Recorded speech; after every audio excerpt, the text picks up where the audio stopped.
नहीं नहीं, झूठ तुम्हारा नाश कर रहा है, तुम्हें पता नहीं। जिस जिह्वा से नाम जप कर रहे हो, अगर नाम का विशेष फल प्राप्त करना है, जल्दी फल प्राप्त करना है, आपको दुखों से बचना है, पाप भस्म करना है, तो झूठ बोलना बंद कर दीजिए। क्या बिगड़ जाएगा आपका? सच्ची बोलने में क्या बिगड़ जाएगा? सच्ची बोलना शुरू करोगे, हिम्मत नहीं रह जाएगी पाप करने की। ये जो पाप करने की तुम्हारी हिम्मत पड़ रही, झूठ बोलने के कारण पड़ रही। नहीं, असत्य संपातक पुंजा, सबसे बड़ा पाप झूठ बोलना। उससे क्या होता है? हर चीज हम छुपाना चाहते, किससे? उस सर्वज्ञ परमात्मा से, गुरुदेव से। नहीं, झूठ नहीं। नाम इसीलिए नहीं चल पा रहा, थोड़ी दिन नाम चलाएंगे छूट जाएगा, क्योंकि आप झूठ बोलते हैं, पापाचरण करते हैं। अगर नाम को चलाना है तो नारायण स्वामी जी कह रहे हैं, पहली बात मौन का आश्रय लीजिए, कम बोलिए, अधिकतर चुप रहना सीखिए, तभी नाम चला पाएंगे। जो कार्य कर रहे हैं आप उस पर ध्यान दें, उस कार्य को एकाग्रता पूर्वक करें, वाणी को मौन रखें, उस वाणी से धीरे धीरे नाम उच्चारण करें। कम से कम 24 घंटे में 4 घंटे मौन का तो सबको अभ्यास कर लेना चाहिए। 24 घंटे में 4 घंटे मौन का। तो ऐसे ऐसे बुद्धिमान हो कहेंगे हम 6 घंटे मौन रहते हैं। कब? बोले जब सोते हैं तब।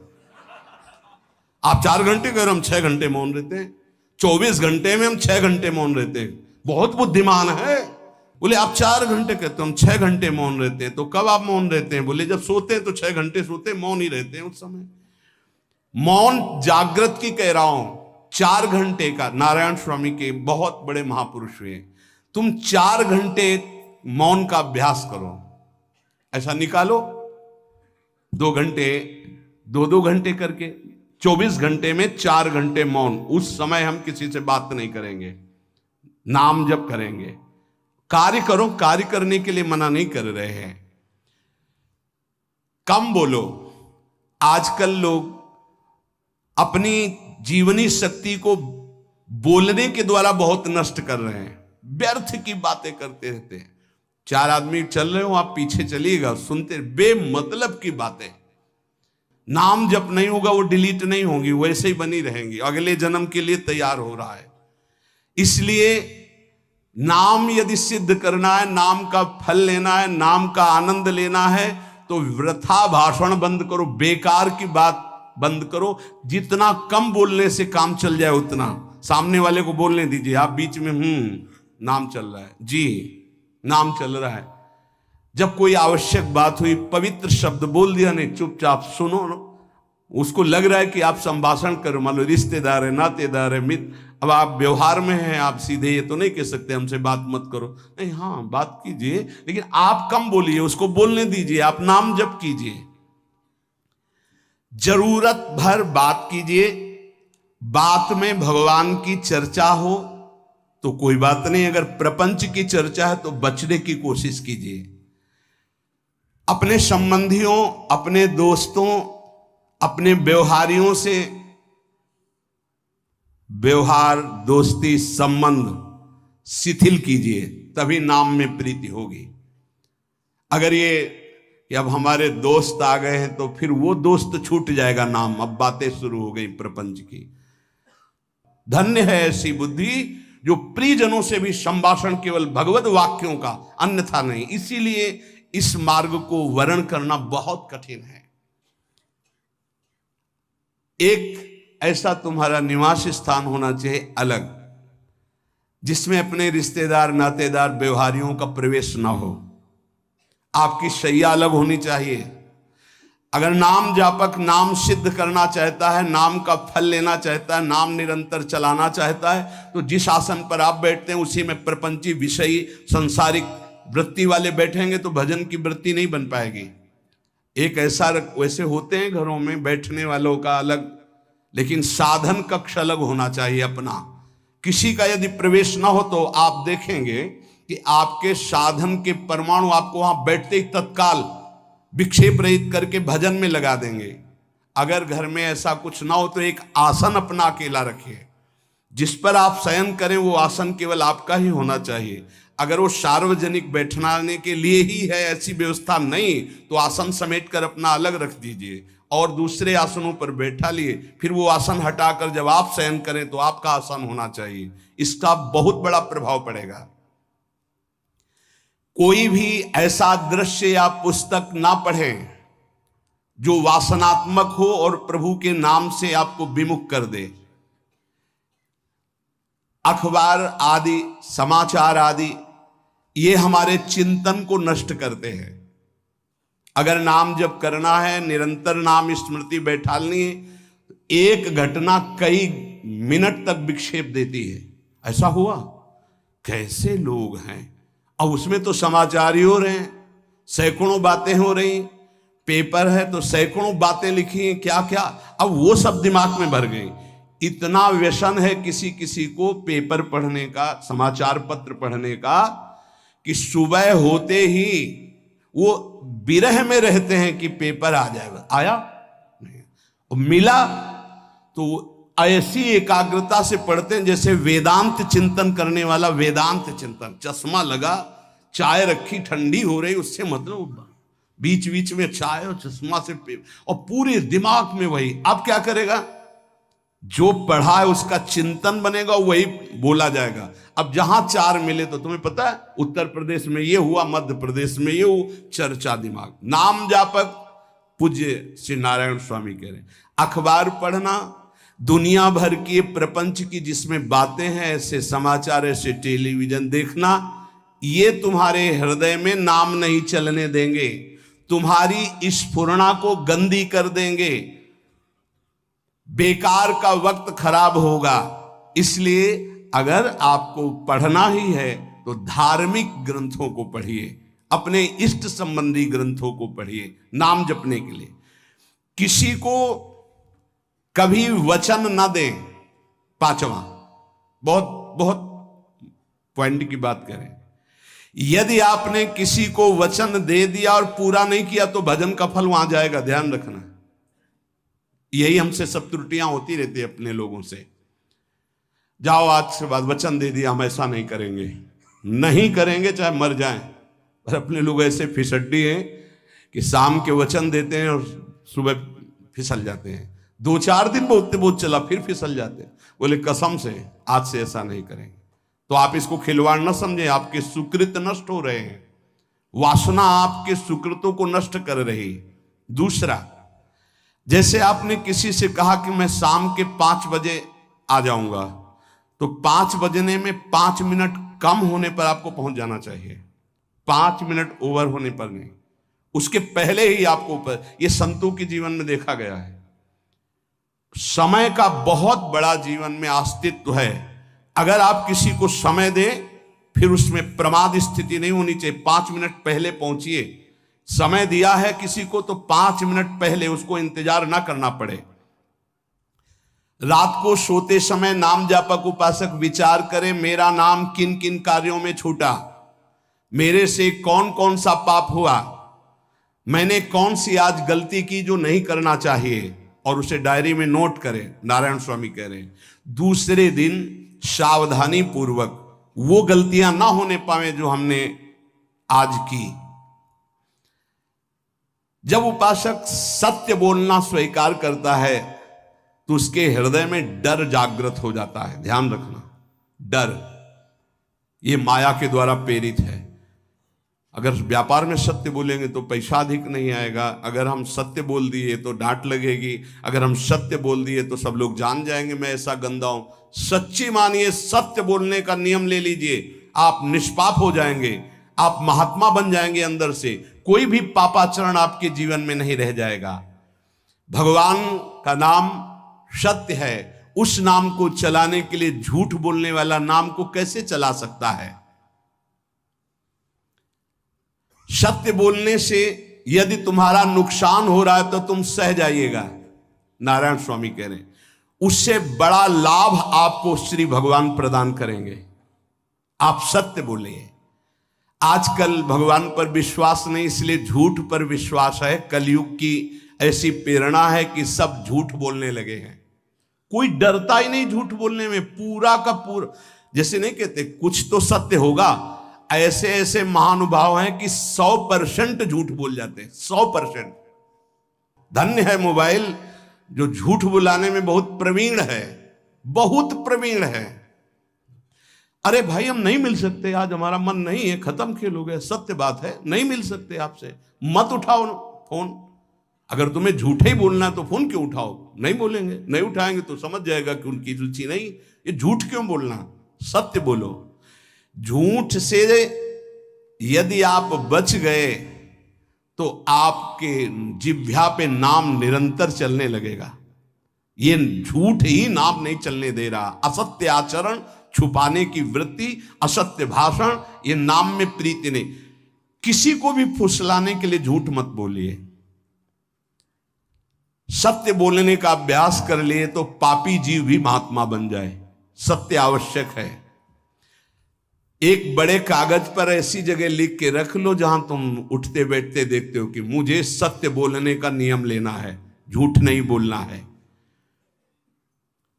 सत्य साधन कर लो, फिर देखो नाम कैसे चलता है।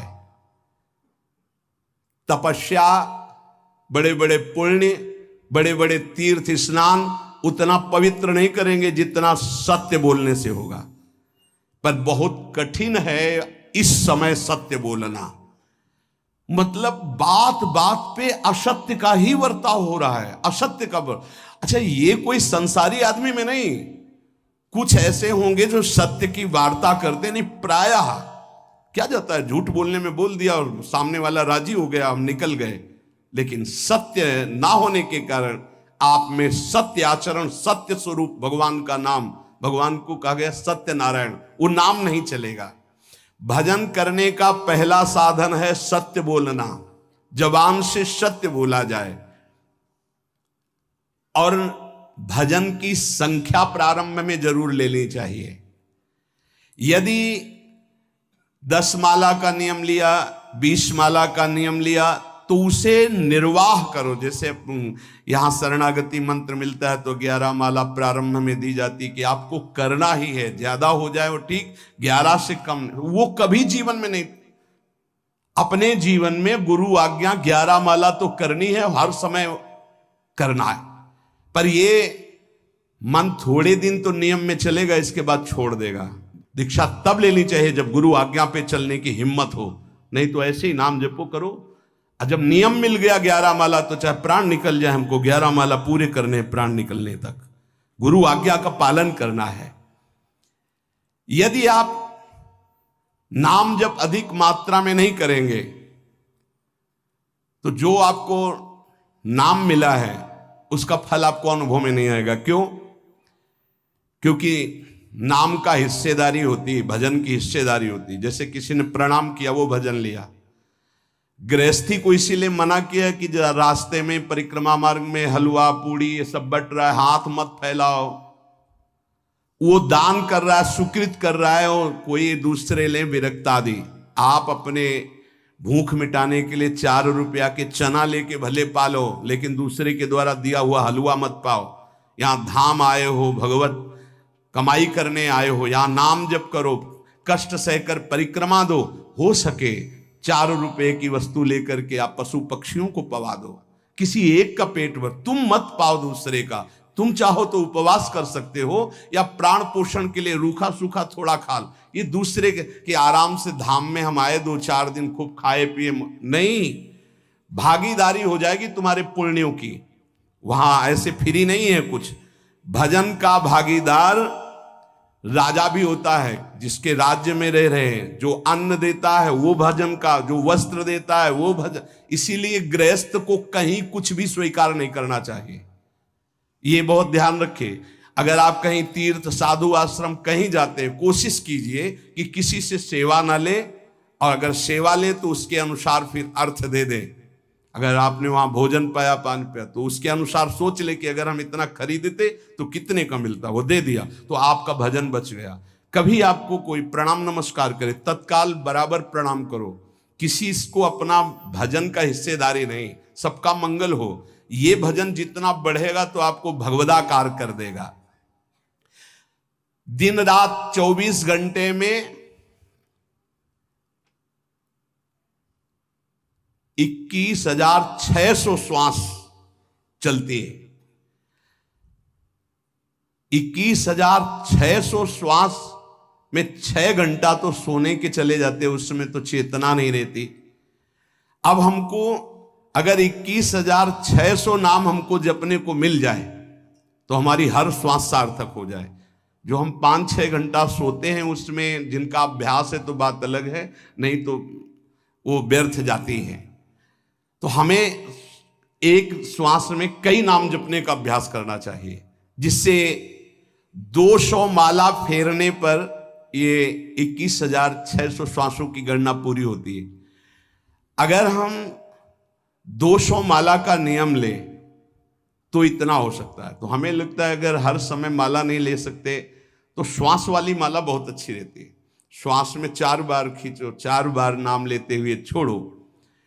दूसरा साधन, एक छोटी माला ले ले, जो आजकल तो काउंटर चला है, काउंटर में ज्यादा सुविधा संसार के क्रियाओं में रहने वालों को होती कि क्या अपनी जेब में डाल लिया। तीसरा साधन वो बहुत कठिन है, मन की वृत्ति से नाम जप करना। माला, श्वास और मन की वृत्ति, उसमें श्वास की भी गणना का ध्यान नहीं रहता, उसमें केवल चिंतन होता है, चल रहा है। पर ये आखिरी स्थिति होती, इसी के बाद वो परिपक्व अवस्था को होता है। जिह्वा से धीरे धीरे नाम उच्चारण करते हुए ये पहला अभ्यास है। प्रारंभिक को एकदम मानसिक में नहीं पहुंचने की चेष्टा करनी चाहिए, 2-4 नाम के बाद मन प्रपंच में फंसा देगा। दूसरा अभ्यास कंठ से में, जैसे हम जिह्वा से राधा वल्लभ सिंह, राधा वल्लभ सिंह, राधा वल्लभ सिंह, इसे वाचिक जप कहते हैं। मंत्र नहीं होगा, ऐसे नाम होगा। फिर उपांश ऐसे, फिर कंठ से चलता है, फिर हृदय से चलने लगता है, फिर नाभि से चलता है। जिसका नाभि से चलने लगता है उसका परावाणी के द्वारा भजन, वो सिद्ध पुरुष कहा जाता है। 4 वाणी, परा, पश्यंती, मध्यमा, वैखरी। वैखरी जो बोल रहे हैं, जो कंठ से, फिर हृदय से पश्यंती, परा नाभि से, मूलाधार केंद्र से लेकर के संपूर्ण ब्रह्मांड में इसमें नाम गूंज रहा है, वो सिद्ध पुरुष का होता है। पहला अभ्यास जिह्वा हिला करके शुरू करें, राधा राधा राधा राधा। फिर कंठ से, कभी हमारे सदगुरुदेव भगवान को देखना, अगर कोई आ गया और बातचीत का हुआ तो यहां से तत्काल चलता दिखाई देता है ना, कंठ ऐसे ऐसे हिलने लगता है कंठ। अगर शांत बैठे तो फिर नहीं दिखाई दे, अगर कोई है आसपास तो इतनी तीव्रता लगन होती कि कहीं छूट ना जाए नाम। कंठ से विशिष्ट अभ्यासी का, फिर हृदय से परिपक्व अभ्यासी का, और नाभि से सिद्ध महापुरुष का, परावाणी से चलता है। अगर 1 वर्ष तक जिह्वा से अभ्यास किया जाए, ये मैंने किया है, नारायण स्वामी कहते हैं, तो दूसरे वर्ष में कंठ से प्रारंभ हो जाता है। 2 वर्ष कंठ से चले तो अगला हृदय से प्रारंभ हो जाता है, और हृदय से 3 वर्ष चले तो फिर नाभि से 7 वर्ष में नाम सिद्ध हो जाएगा। अगर नियम पूर्वक झूठ ना बोले, सत्य आचरण करे, ऐसे नाम जप करे। हम ये कहते हैं कि चलो थोड़ा धीमे ही सही, पर 12 वर्ष में तो आपको सिद्ध हो जाना चाहिए। 12 वर्ष, यहां बोले 30 वर्ष के, 50 वर्ष हो गए साधन करते हो, ज्यों कहते हो कोई परिवर्तन नहीं। इसका मतलब अंदर से नाम नहीं चलाया जा रहा, नाम में रुचि नहीं। 12 वर्ष में तो भगवत साक्षात्कार करके जागृत स्वप्न सुषुप्ति अवस्था पर विजय प्राप्त कर लेता है साधक। ऐसा ही स्वामी जी ने किया।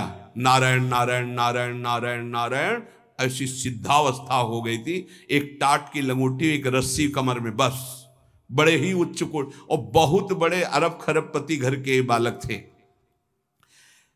सारी सिद्धियां उसके पैरों में लौटने लगती हैं, जिसका नाभि से भजन प्रारंभ हो जाता है, परावाणी से। अजपा जाप उसे ही कहते हैं जो नाभि से होता है। अजपा जाप करने वाले उपासक में जो अजपा जाप करने की चाह रखते हैं, पहला भोजन पर ध्यान दे, सात्विक भोजन, पवित्र भोजन। भाई नाम का स्वाद नहीं मिला तो कुछ लोग जो है बहुत प्रसन्न होते हैं जब सांसारिक पदार्थ आता है। बड़ी कृपा श्री ठाकुर जी की रही है कि इस विषय पर जो है बहुत परिपक्व किया है। रोटी नहीं मिली, ये रबड़ी रसगुल्ला की तो बात जाने दो। गंगा का किनारा, गांव में जाना नहीं, जो आकाश वृत्ति से वो आ जाए वही। आप लोगों को तो रोटी तो मिल रही है। पहला नाम सिद्ध करने के लिए भोजन सात्विक और थोड़ा, अगर एक समय पाके निर्वाह कर लो तो अच्छा, नहीं तो 2 समय, 3 समय पाने का तो अधिकार ही नहीं साधक को। भगवान की बड़ी कृपा है, जब भूख थी तब था नहीं, और जब है तो भोजन नहीं पा सकते। वो बड़ा लीला बिहारी है। जब भूख थी तब भोजन नहीं, और जब भोजन है तो नियम कानून इसके लग गए हैं, ये इतना इतना। दूसरा, पहला भोजन पर पवित्र। देखो नाम जप के लिए बहुत आवश्यक है। यही जीवन है कि अगर आप नाम जप करने लगे तो हमारा बोलना, हमारा जीना सार्थक हो जाएगा। अगर नाम जप आपको करना है तो पवित्र भोजन होना चाहिए। 2 टाइम भोजन पाना है तो थोड़ा थोड़ा पाओ, पेट ना भरने पाए, ऐसा ना लगने की वजन बढ़ गया है। वजन बढ़ गया है तो भजन घट गया है, वजन घट गया है तो भजन बढ़ गया है। देखो तुम्हारे संसारिक संबंधी माता पिता चाहेंगे कि तुम्हारा चिकना शरीर होना चाहिए, हष्ट पुष्ट होना चाहिए, लेकिन हम चाहेंगे कि तुम्हारा भजन पुष्ट होना चाहिए, भगवदाकार वृत्ति होना चाहिए। शरीर तो आज है, कल नहीं रहेगा, चाहे जितना चिकना कर लो। संसारिक माता पिता के प्यार में और गुरु के प्यार में यही अंतर है। वो आपके स्वरूप को पुष्ट करेगा तो शरीर तो अपने आप, मन प्रसन्न है तो वो स्वस्थ है, अस्वस्थ होने पर भी स्वस्थ है। अगर शरीर स्वस्थ है और काम वासना है, नाना प्रकार की चिंताएं, ये थोड़ी माता पिता दूर कर पाएंगे। वो तो तपस्या और साधना से ही दूर होती है, ध्यान रख लीजिए। अधिक भोजन पाना, शरीर को बहुत पुष्ट बलवान कर लेना, तो हर इंद्रियों को भोग देना पड़ेगा आपको। वो कोई तपस्वी होता है, जो तपस्वी होता है वो संयमी होता है, जो संयमी होता है उसके चर्बी नहीं होती, ध्यान रखना। युक्ताहार विहार से, प्राण पोषण के लिए केवल शरीर में अन्न जाए तब नाम में प्रीति होगी। खाते खाते अनेकों जन्म व्यतीत हो गए, वर्षों व्यतीत हो गए, अरे अब तो भजन कर लो, कहां तक खाओगे? ये नरक कुंड है, डाला विष्ठा बन गया। नींद, एक नियम बना लो कि इतना ही सोना है। पता नहीं सोने में कौन सा सुख, नींद में केवल एक बात का सुख होता है, आपका संसार का चिंतन नहीं होता, तो आप जो शांत रहते हैं वो सुख होता है, लेकिन वो तमोगुणी सुख है। अगर आप जागृत में संसार का चिंतन न होने दें और भगवत चिंतन कर रहे हैं तो आप महापुरुष हो जाएंगे। सो सो के जीवन क्यों बर्बाद करते? एक टाइम रखिए सोने का, बस। ये कोई तुम्हारा सुख नहीं है, ये तमोगुणी सुख है। निद्रा आलस्य प्रमादोत्तम तत्तामस मुदाहृतम। और एक बात समझ लो, यद तज्ञे विस्मि परिणामे अमृतोपमम। जिसमें विष जैसा शुरुआत में लगता है उसका परिणाम अमृत होता है, और जिसकी शुरुआत अमृत जैसी लगती है उसका परिणाम विष होता है। प्रातःकालीन उठ करके सत्संग में आना विष जैसा लगता है, लेकिन उठ के आ रहे हो तो इसका फल अमृत होगा।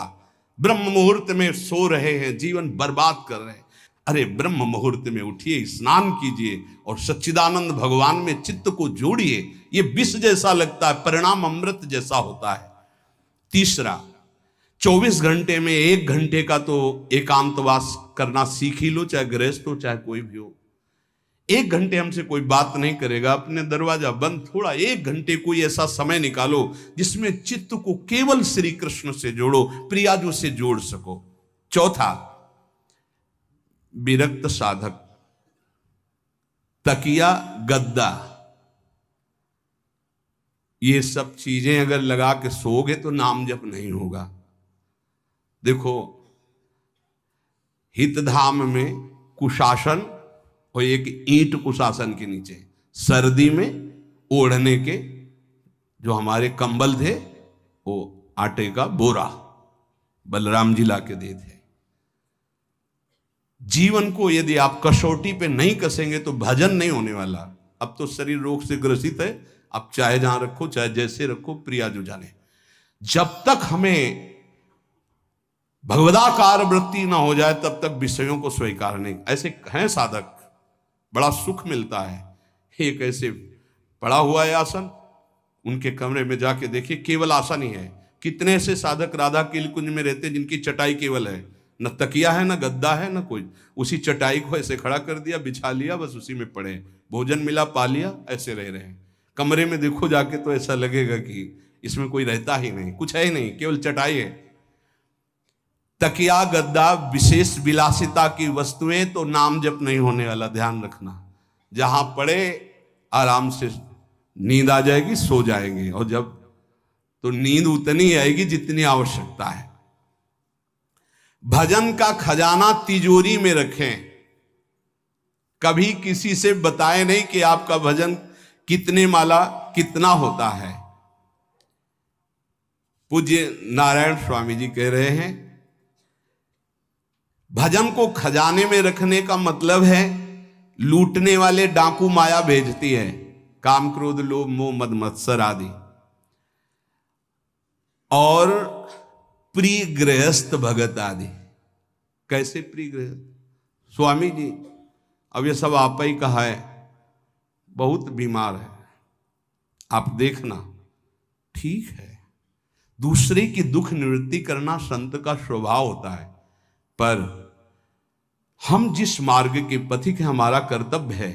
हमारे पास हमारे प्रभु के सिवा कोई नहीं, हमारा जो कुछ है वो प्रभु हैं। ए भैया, जैसा श्री जी चाहेंगे वही सब मंगल करेंगे, ये शब्द होना चाहिए, उससे उसका भी मंगल होगा, आपकी भक्ति पुष्ट होगी।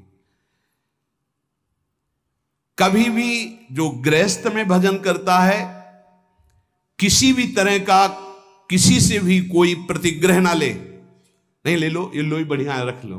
नहीं महाराज, हमारा ये मार्किन का गमछा ही काफी है हमारे लिए। नहीं नहीं नहीं, ये प्रसाद पाल, हाँ इतना किनका दे दीजिए, भगवत प्रसाद है, ये हमारे लिए पर्याप्त। गृहस्थी में अगर आप भजन करते हैं तो अपने भजन को बचाने के लिए किसी से भी दान पुण्य, किसी का भी बट रहा है वो स्वीकार न करें, किसी से प्रणाम नमस्कार, किसी से अपनी सुविधा सेवा स्वीकार न करें। और जो विरक्त है उसको ध्यान रखना चाहिए कि हमारा जीवन केवल जगत मंगल के लिए विश्वेश्वर भगवान को समर्पित जीवन है। ना हम किसी को शाप दे सकते हैं, ना किसी को वरदान दे सकते हैं।